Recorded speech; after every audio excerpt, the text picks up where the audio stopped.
We were yuppies sitting in alternative cafes, sipping on organic milk lattes whilst eating free-range bacon and eggs.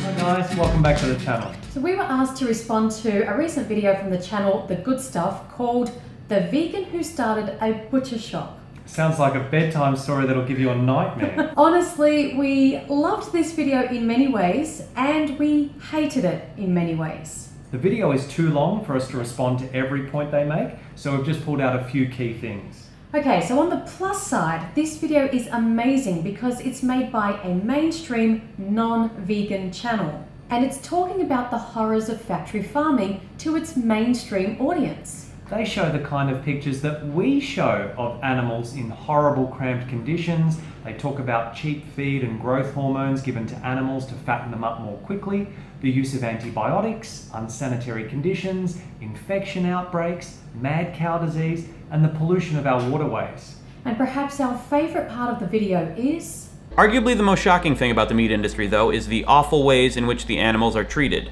I don't need, nor do I want to go into the specifics right now. Suffice to say, it's not pretty. If you're really curious, though, a quick YouTube search on factory farms will give you a number of horrible viewing options.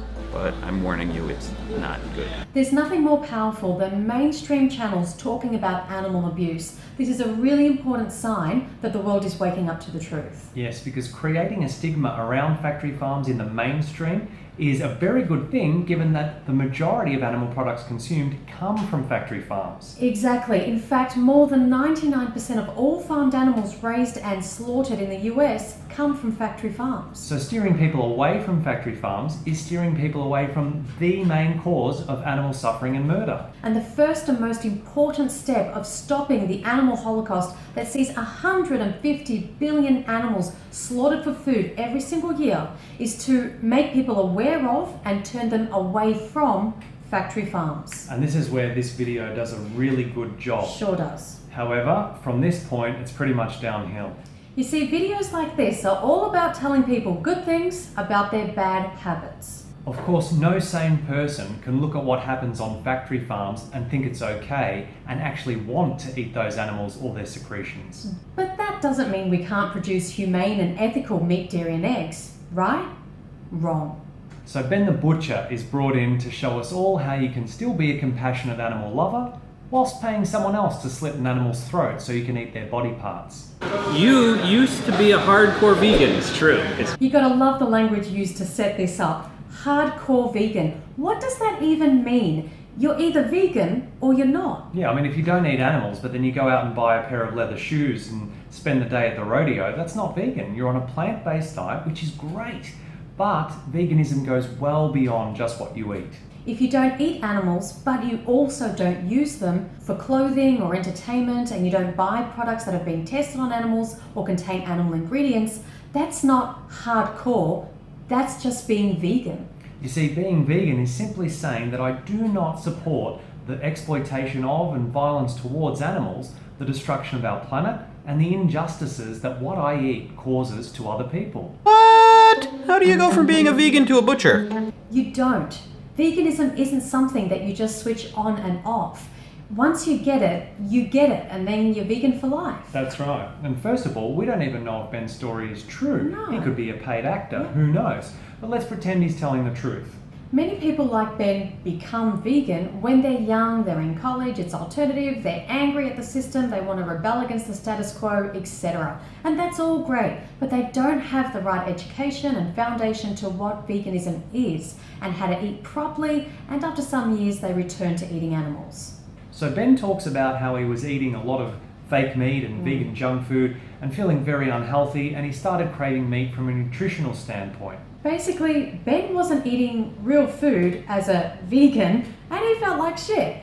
You're not going to feel healthy if you don't eat healthy food. And that's the mistake that many people make. Absolutely. And that's why we advocate what the science says, eating a predominantly whole plant foods diet, also known as eating food that's actually fit for human consumption. Fruits, vegetables, whole grains, legumes, greens, and some nuts and seeds. Your body isn't going to crave a decaying corpse if you actually feed it the real food it's supposed to run on. So now, Ben the Butcher's stance is, while I still disagreed with factory farming, you can treat animals with a great deal of respect and still ultimately eat meat, kill animals for food, if you do it in an ethical and responsible way.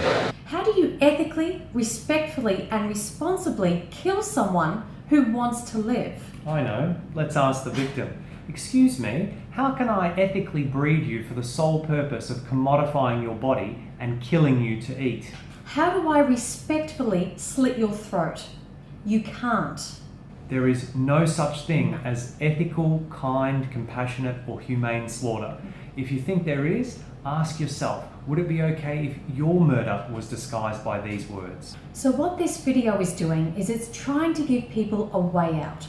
They go on to show some romantic farms where the animals are happy, and then they show the end products, and they even showed a pig's corpse hanging in the butcher shop. But there's one crucial image they left out of the video, the part where those happy animals are taken to the slaughterhouse and stabbed in the throat, just like the animals from those terrible factory farms. The ending is all the same. It doesn't matter what kind of a farm these animals come from. And if we used Ben the Butcher's explanation of and justifications for ethical murder and simply replaced the word animals for women, blacks, Jews, Muslims, gays, or any other group of people who have experienced discrimination at some point in history, does Ben's reasoning still hold up? And if you think this comparison between humans and animals is unfair, then remember that Auschwitz begins whenever someone looks at a slaughterhouse and thinks they are only animals. As for the apparent environmental benefits of sustainable, local, free-range organic farms that this video promotes, we suggest people watch the documentary Cowspiracy because they've done the math, and guess what? So-called sustainable farms are unsustainable. as Dr. Richard Oppenlander eloquently summarizes. Eating only local food will not solve the problem because it's not the size of the farm or the miles traveled that causes the problem. It's the type of food being produced. And despite what the United Nations and other gold standard organizations are promoting, this sustainability issue will not be solved simply by advocating eating less meat. And contrary to what everyone would like to believe, raising grass-fed, organic, pastured livestock will not solve the problem either. It'll make matters worse. More land use changes, more deforestation, more methane produced, and a higher feed conversion ratio. It also must be clearly understood that this is not an industrial or a factory farm issue. It's a raising animals to eat issue. But you know what, as the expression goes, give someone enough rope and they'll hang themselves. You see, Ben the Butcher had to build up this wonderful image of free-range, local, organic, grass-fed unicorn meat because at the end of the day, people will need to realise that if they want to be ethical meat eaters, they'll also need to pay up big time. We first have to convince people that meat needs to be way more expensive than we're used to it being. That's a hard sell. And it is a hard sell, yeah. Basically, we have to convince people to spend more money for less meat. The only reason so many people eat so many animal products is because it's so cheap. And the only way to keep it cheap is to use factory farms. So sure, let's all support Ben's model of farming because that will mean that the smallest percentage of people could actually afford to buy these animal products and everyone else would be plant-based by default. Not only do we not have enough land on planet Earth to raise pasture-fed animals for everyone to eat, but it's not even a realistic, affordable option. We can't feed the world with grass-fed animals.